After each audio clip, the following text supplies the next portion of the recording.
All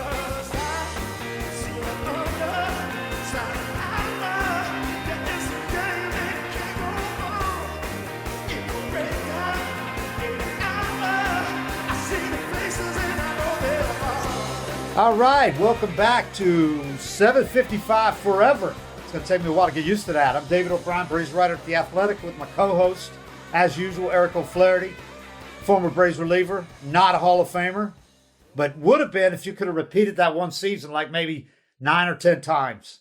That's why they make it, because they do it for a long time. Quite a few of us put it together for a couple years, but I mean, to keep it going, man, every year there's something.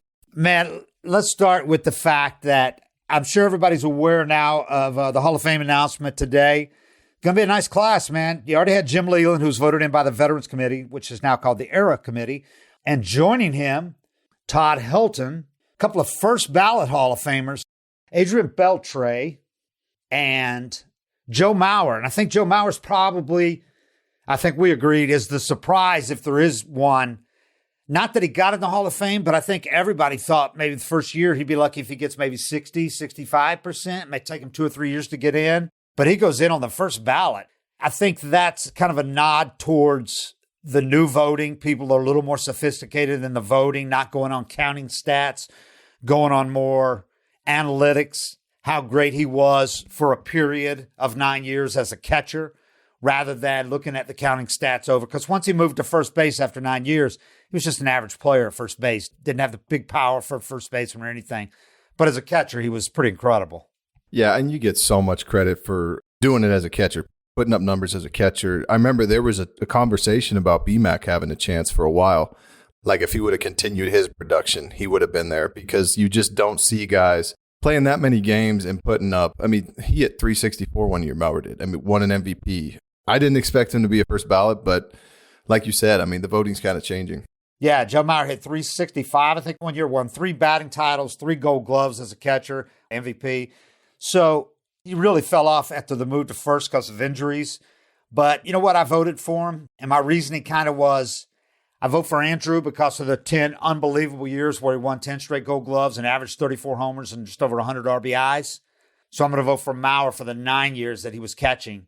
And, you know, after he moved to first, he wasn't much. Wasn't a special player, but I'm going to vote because of 9 years he was pretty terrific as a catcher. So anyway, he gets in. The big disappointment, I think, for you and I both agree, for us is obviously Andruw, but I didn't think Andruw was going to get in this year. I thought it would take at least one more year. Kind of concerned that he only had like a 3% increase, though. I was expecting more. Last year, Andruw was 58.1 and goes to this year, he gets 61.6. So that's about 3 percentage points, and he's still got to get to 75. He's got 3 more years. I still think he'll get in, but I was thinking if he jumped like 5 or 6 points this year, he might get in next year. Now it looks like it might take at least another couple of years, and he might end up having to exhaust the whole 10 years. Who knows? But even a disappointment, heartbreaking for Billy Wagner. The guy falls 5 votes short of getting in the Hall of Fame. Mauer got in by 4 votes. Billy gets left out by 5 votes. That's tough, man. But it's only his 9th year. He's got 1 more year. I mean, you got to think he's a slam dunk to get in next year, but that's got to be rough for Billy to have to sit around a year and wonder, you know? Yeah, I'm sure he's doing all right with it. He's a pretty laid-back guy. But I was going to ask you, is there an interest when you're voting, or they take into account, like, how many guys could get in this year? Like, if you're looking at it like, all right, he's in for sure, Some we do. don't want to have a class of 5 getting in. The problem is that some guys vote on guys that down the line that they're afraid aren't going to get the 5% and are going to fall off. So some guys who know that, say, Adrian Beltre is going to get in, right? They know he's going to get in. They might vote for, say, like David Wright. David Wright got 24 votes, so he gets 6.2%. So he got the minimum 5 percentage points necessary to stay on the ballot. Got it. So some guys might have spent the vote. Maybe they vote for all 10 guys. I don't. I vote for however many I think belong in. But some guys vote for all 10. They might have David Wright as their 11th guy, but they decide, I don't want him to fall off the ballot, so I'm going to vote for him and not Adrian Beltre, which is a slight on Adrian Beltre because, you know, he ends up getting 95.1%, And in the past, there's been guys that have fallen 3 or 4 votes shy of unanimous, and they might not have got it because of that reason. So I think when you try to get all tricky like that, as a result, who knows? Billy Wagner might have had 5 more votes if somebody didn't spend them for somebody else. I don't know. I'm just guessing. But for him to miss he got 284 votes, needed 289. Ugh. That's tough, man. He's got one more year. You got to think he's going to get in next year because you've taken 3 guys off the ballot that got in this year, obviously. You're adding a few guys, really good candidates, but only one of them is a slam dunk, Ichiro. He's a first ballot Hall of Famer. There's no other first ballots on there, slam dunks. There's CeCe Sabathia, Destin Pedroia. Who am I leaving out? There's one more. But Ichiro is the only slam dunk on there. So you got to think Billy is going to get in next year. And you got to think Andrew's going to make a bigger jump next year. I would think so. I mean, barring any developments between now and then. I just think the way people talk about Andruw, the kind of jump that he had the previous couple of years, I thought he was going to get that same jump this year, and he didn't. We've talked about it a lot, but when you watch the games on TV, you really can't see where an outfielder started or where he's playing. I think that was the biggest thing about him for me that I always heard was you guys would talk about how shallow he played. Yeah. And pitchers would look back and be like, man, if he hits it to the track, it's going to be a double or triple guaranteed, and we got a game on the line. And he'd cover it and not even have to lay out. I personally have never seen anybody play more shallow than Andruw that did it for very long. Somebody might have messed around, thought they could do it, and then changed, but he stayed shallow. It was alarming for pitchers who'd come over here initially and look back there. It looked like he was just behind shortstop, you know? Are you going to stay there? yeah, I'm good. But he had such good speed when he was younger, before he got bigger, you know, and hit for more power. But even then, he had such great instincts. We've talked about this before. I never saw anybody else on a regular basis who took his first step literally before the bat hit the ball. Yep. Part of that was trust in his pitchers. He had 3 Hall of Fame pitchers that were starting most of the games, and he thought they were going to hit their location, and he had a good idea what's going to happen. But a lot of it's just Andruw being that instinctive. And you can watch slow-mo replay, slow it down. You can see him take off the first step just before the ball is hit. Nobody else does that. A lot of guys have to wait until it's in the air, and as a result, the ball goes over their heads or they don't get to it in the gap. Yeah, it's tough too because there's just not as much footage available from prior eras, you know, like the 90s, early 2000s. If I want to watch my old games, I got to dig. But if somebody could dig it all up and put together an Andruw Jones highlight reel for everybody to see with that type of stuff, with ground covered. Statcast area, you got cameras all over the stadium now, and they cover every piece of ground in the outfield. I'd love to see what his catch probability was. You know, some of the balls that he caught and tracked down and made look easy, you find out it only had 10% catch probability. And that's a problem, too. We had the guy on here that started defensive run save stat. Their company did. Simon. And yeah, that was the problem with defensive metrics early. They're getting better now. They're still not anywhere close as sound as offensive metric stats are. You can trust most of the offensive metrics. Defensive metrics are still figuring it out, perfecting them. But for a long time, the flaw in those was, like you said, you never could tell where a guy was playing, how deep, and they didn't take into account who's playing beside him, how much ground he's got to expect to cover to each side, you know, that kind of thing. Those were just kind of guesswork for and he couldn't put that star beside a great play, that figurative star beside a great play. And that was when they made some progress, when they had somebody at the ballpark, he said, to watch and make notes of those things. But, you know, that's why I got a real problem when I see they go back 80, 90 years and they do WAR for players in the 1920s. Some of the games weren't even on TV, literally. So you're totally trusting scores and putting the game together, and it's just, come on, those cannot be accurate. You got to be trusting word of mouth to a sense, and that's the key with Andruw is everybody that played with and against him has the same opinion. I haven't heard a single guy say, like, he's overrated or he wasn't that great. Every single guy says he was underrated, and it's funny because if you talk to former players about him, like, they can't wait to describe. When you're a player and you get to, like, for me personally, I got to witness Andrelton in his prime at shortstop. When people bring him up, I'm like, you don't understand. There's no way TV, I live on the West Coast. You didn't see it enough to appreciate how great this guy was. He was a wizard. And you see little stuff day in, day out throughout the season where you're just like, I can't believe he got an out on that play or turned 2 on that or stuck with that weird hop. That's what every single player, that's the reaction they have about Andruw. It's like, man, however shallow you think I'm describing, it was more. However ridiculous it looked, and however much ground you think he covered more. However good you think he was in center field, or however good you've been told, he was better. When I hear that many guys, former players, Terry Pendleton, Otis Nixon would talk about him, Snitker talked about him, guys in the clubhouse. When that many people share that opinion, it's like, I don't even feel like I need to do my research. Like, they've done it for me. Almost everybody says the best center fielder they've ever seen. And that's enough for me, plus 400-something homers. Like, what are we doing? I think one of the problems in voting is guys that weren't around to watch those games. A lot of the voters are young, didn't see Andruw. If they saw him at all, it was at the end.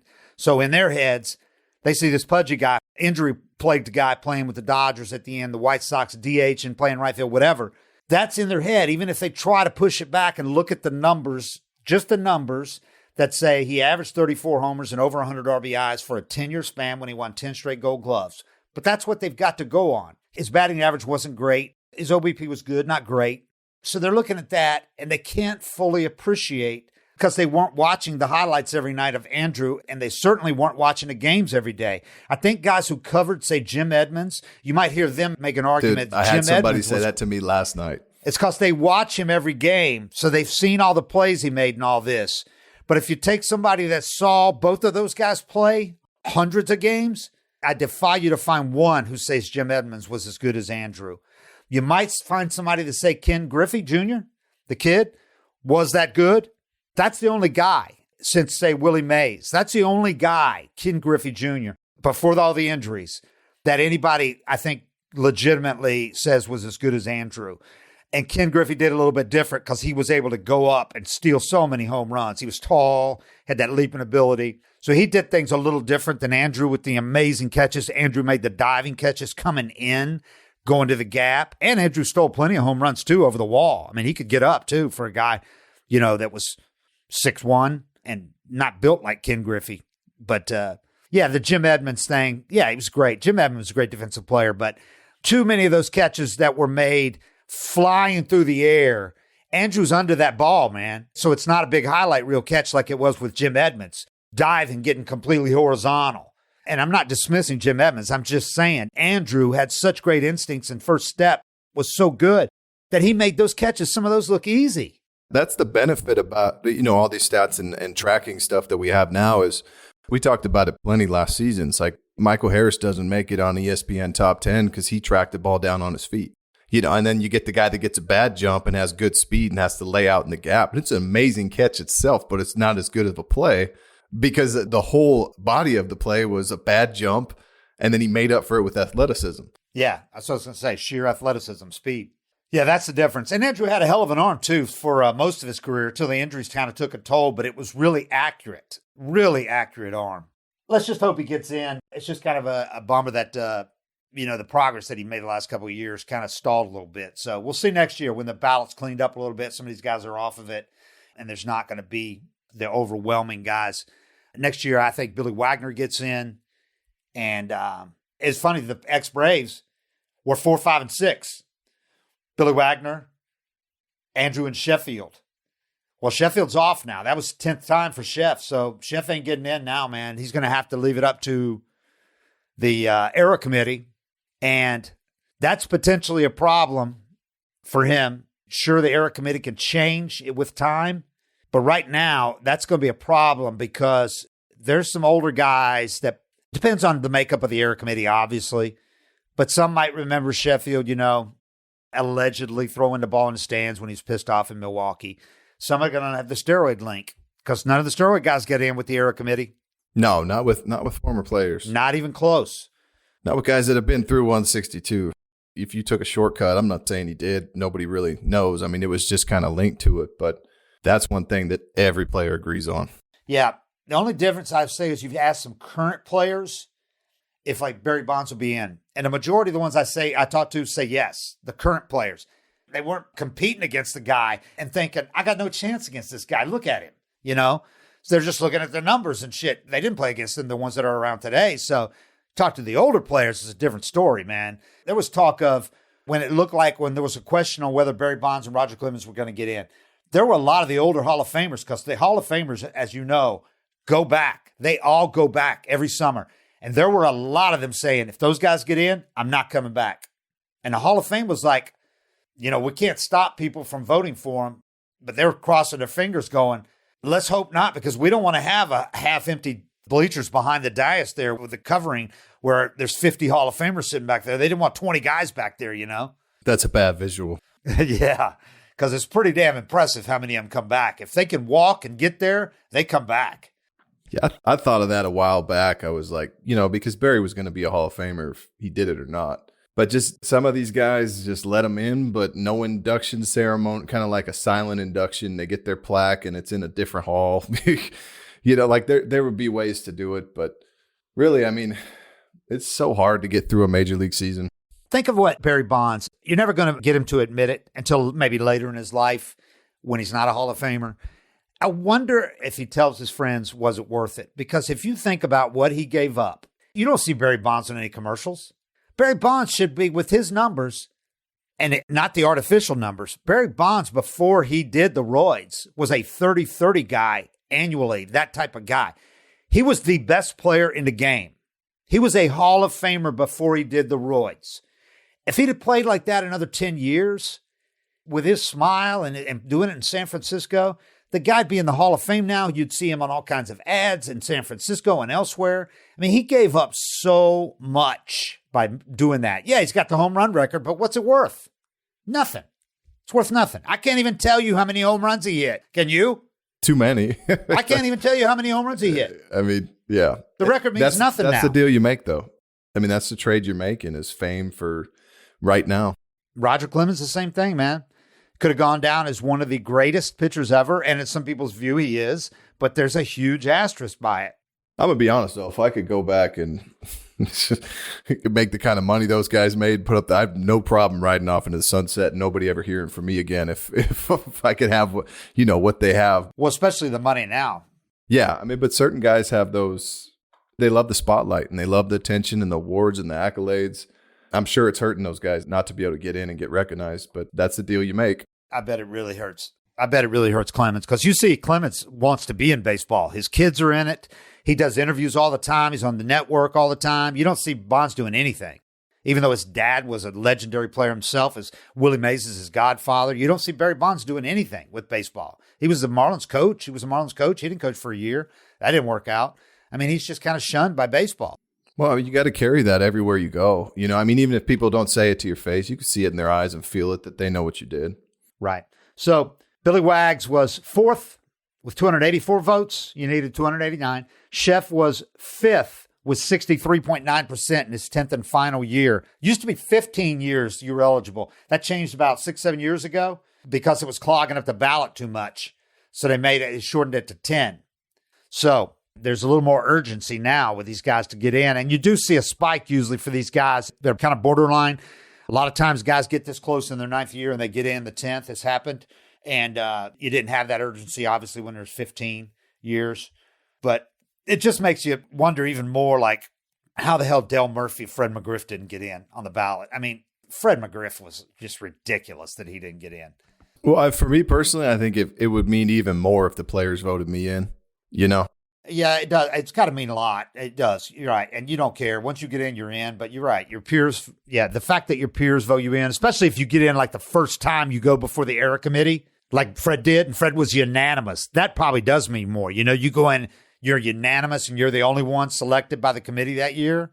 Yeah, and it's not Martin Prado and Brooks Conrad vote me in. It's Chipper Jones and, real Hall of Famers that recognize what you did. Billy Wagner was fourth. Gary Sheffield was fifth. Andruw was sixth with 237 votes. So you needed 289. So, he's still 62 votes shy. This is 7th year. He's got 3 more. Behind him, you got Carlos Beltran, who's going to get in. This was only his 2nd year, and he's already at 57.1. So he's going to get in. Not many people are holding him as accountable for the scandal with the Astros as they are links to steroids, obviously. And I didn't. I voted for Beltran. And I'm a guy that doesn't vote for anybody that has a steroid link. But to me, Beltran, totally different case. For one thing, and this is important, it was his age 40 season, his last season in the majors. It's also his worst season, his 20-year. He had 19 seasons in the majors. He kind of sucked the 20th year when they cheated that year. It was home games. His numbers don't say that he cheated at home. I mean, I just don't think that you should keep him out of the Hall of Fame for a mistake they made in year 20 of his career. I think that's the hard thing, too, is like with the steroid guys, it's like, when did you start? Exactly. The Astros thing got blown up. And even if he had a scheme going at different points in his career, there's plenty of guys that benefited from things like that. That wasn't a new thing in the game. Yeah, exactly. And Beltran, man, not only was he a great two-way player, defensively and offensively, but I saw personally that postseason when he had just unbelievable numbers. Carried him. Braves, Cardinals. Oh, my God, he was incredible. That he had the kind of postseason. He had multiple series that were similar to what our guy did against the Dodgers. Mm-hmm. You know, where you were just unstoppable, where you hit 400 with power. What Rosario did against the Dodgers when he won MVP. Beltran had multiple series like that, if I remember correctly. He was amazing in the postseason. That's when I found out about him, you know, because I wasn't watching too many of their games, and it was like, okay, who's this? Wow. That was that type of postseason. Yeah, and then you got the couple of steroid guys behind him with Alex Rodriguez and Manny Ramirez in 34 and 32, and third year for Alex, for A-Rod, eighth for Manny. They're not getting in. Then you got ninth. I voted for Chase Utley. He's ninth with 28.8%. That's pretty good in your first year. I mean, if you remember, Andruw was in single digits first year. And there's been a lot of guys recently, or multiple guys recently, that have got in after starting with single digits. Todd Helton was one of those. He's had a huge uptick over the years. So I think Chase Utley's got a real good chance starting at 28.8. That's pretty solid. He was tough. I mean, grinder, tough D, but his at-bats were, I was never comfortable facing him, even lefty-lefty. Yeah, talk about him, man, because I think people that look at his numbers and go, yeah, but he wasn't good for very long because he had a really short peak. I mean, much shorter than Andrew's. He had all kinds of injuries. But he was such a great player across the board. In those years, he carried his team. He didn't win MVP, but he was so good defensively and offensively. But offensively, just a grinder with power and a really tough player, hard-nosed player. Had an aura about him.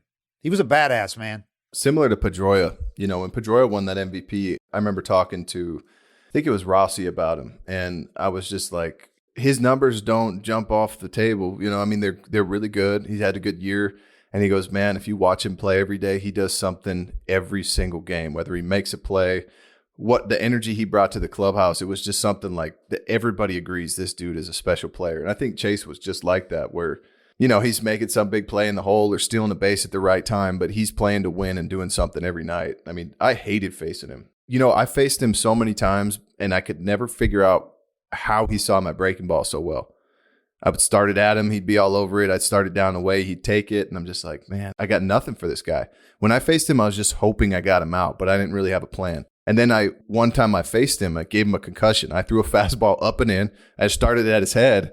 And he stayed in there too. Yeah. I was like, I'm trying to figure it out. I didn't mean to hit him in the head, but I threw a fastball up and in, and it just hit him in the head. And he didn't even move. And it was like, oh, that's why he doesn't flinch on the breaking ball, because he doesn't give a shit if he gets hit in the head. That was like the moment where I was like, all right, this guy is on another level where he's not even afraid. My angle, he's taking it away. If the ball hits me in the head, it hits him in the head. Yeah, he was a special player. Him and Jimmy Rollins were for the Phillies there for a while. I didn't vote for Jimmy Rollins. I just think his numbers offensively are lacking a little bit too much to vote him in, but I certainly wouldn't disagree or argue with anybody who does vote for him. But I just thought Chase Utley, even with the Dodgers, he was hurt all the time, but when he was healthy with the Dodgers, he was still a great player when he was healthy. We have a website up now, and you guys will be able to go to that and get merchandise soon. We're going to have merch on there soon. It's going to be pretty cool. We got a great logo, and we're going to have some T-shirts, I think hoodies, maybe some mugs. We'll see. Get maybe more stuff later. The website that's going to be up and running. That's going to be where you find the merch, T-shirts, all that kind of thing. We're looking for sponsors. If you want to contact Tim Shavers at the email address, that's the guy to go to. Tim Shavers at 755foreverpodcast@gmail.com. Last year, when Charlie Culberson came up for a couple of long stints with the Braves, at least two, he got in one game finally at the end, but he basically just sat on the bench the entire time he was up. because, he's up as a utility guy, but really everybody just loved having him around. He was an emergency guy because he didn't have the same fast twitch anymore that made him a pretty good hitter and a good multi-position player anymore. He was 34, 33 years old, and he just didn't have it anymore to be that position guy that he was, who made those, had some really big hits for the Braves over the years, Dodgers before that. So towards the end of the year, he had made a few relief appearances for the Braves as a position player and stood out because he threw harder than most guys. And it wasn't like the average position player up there throwing, 55-mile-an-hour lollipop and then maybe a 89-mile-an-hour fastball or 92, not having any idea where it was going. He actually had some pretty good pitches. So he decided that he was going to try to pitch.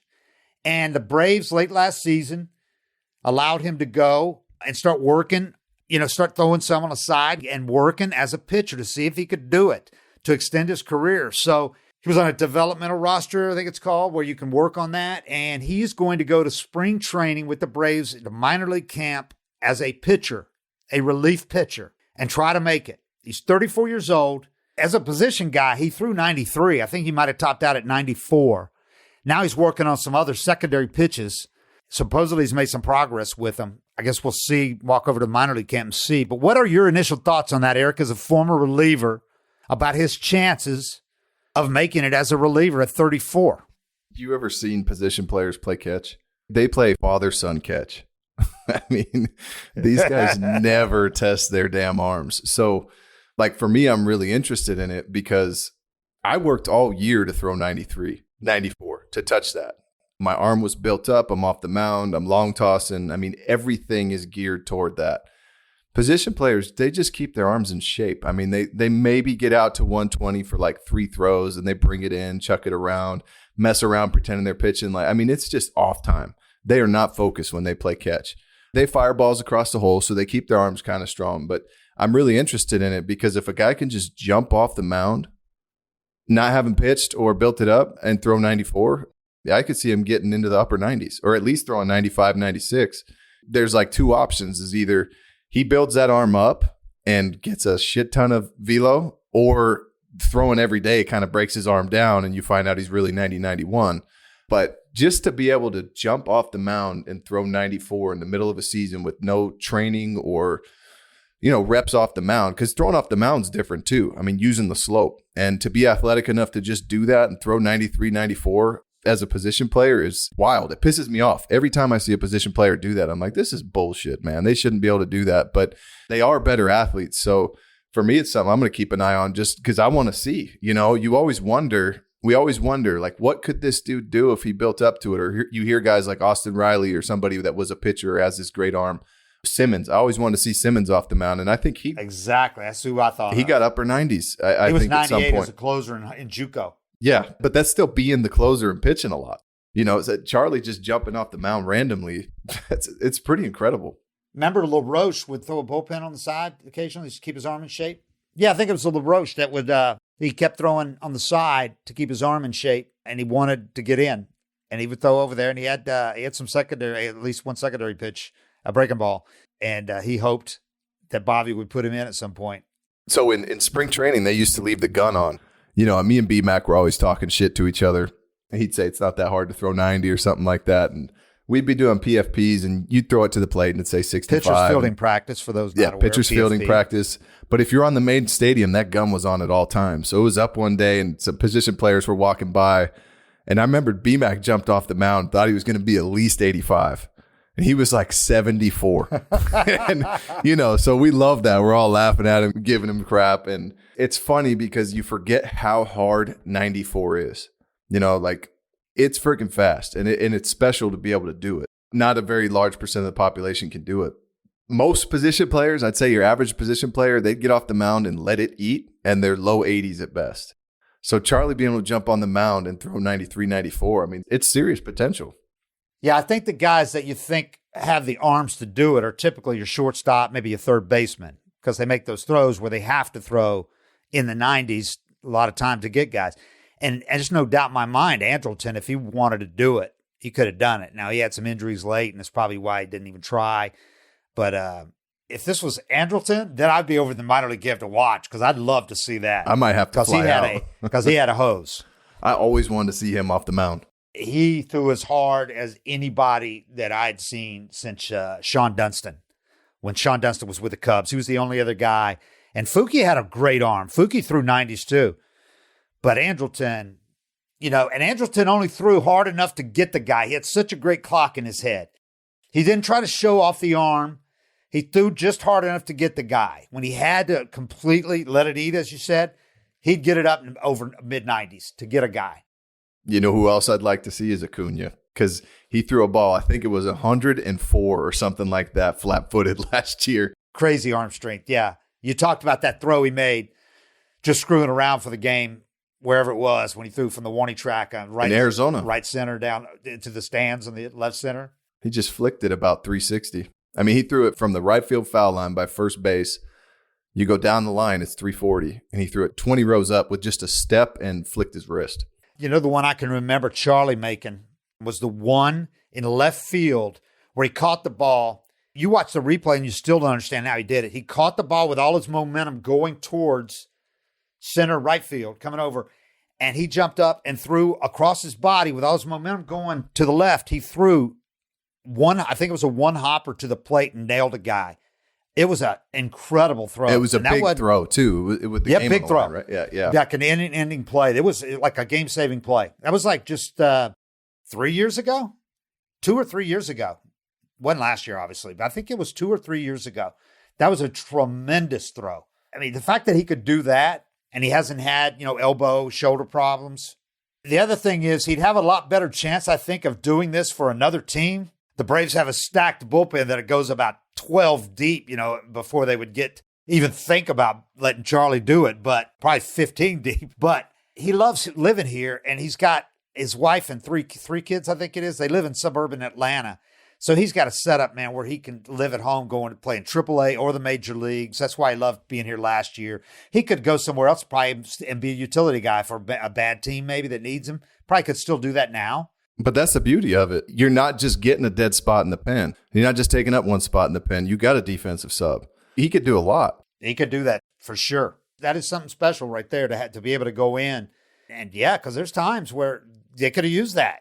Have a guy go fill in for an inning or two in left field, or even in the infield. So an emergency basis till you bring somebody up the next day. You're in a spot where you're like, we might have to throw Ozuna in left. So call down to the pen, have Charlie jog in.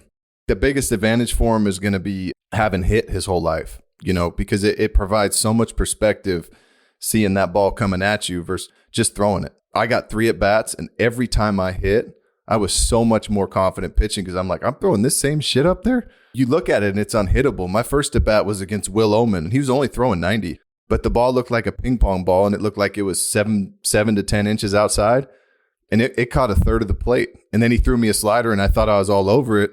Punched out, went and looked at it on video, and I missed it by probably 10 inches, swung right over the top of it. That confidence that you get from that as a pitcher is really good, but Charlie's done that his whole life. So he's going to have a full understanding of how he wants his pitches to move and where he wants them to end up. He's going to be able to read hitter swings really well. I'm excited. I really want to see how it plays out, and I'm really rooting for him. And a smart guy, all the analytics that the Braves have, that's going to help him. Smart guy, really athletic, very athletic. We'll see. And he wants it, obviously. He'll have a chance to, with the teams that the Braves have nearby, he could commute if he wanted to high A Rome and obviously to AAA.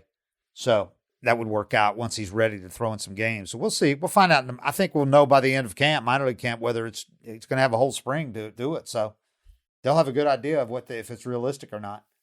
And if you missed it earlier, that website is www.755forever.com website, where you can go and look. Some of the old shows will be there once we start stockpiling them. The first show we did will be there. So you'll be able to go there, find the shows. That's where I have merch. It's going to be pretty cool to have that. We didn't really have a site before with anything like that. So you could find old shows, but nothing else. So that'll be pretty cool. And then, and I gave out that email address earlier. We're looking for sponsors of the show. And if you're interested, contact Tim Shavers and we'll be there. All right, that's it. 755 is real. Oh, I screwed up. I knew I'd do it. For 755 Forever. The new name, the rebranded show, and we appreciate you guys jumping back on board with us and being excited about us getting back. It's going to be fun, and there's going to be a lot of stuff going on, and we're going to be here. 755 Forever. Appreciate it, everybody. Thank you. We're out.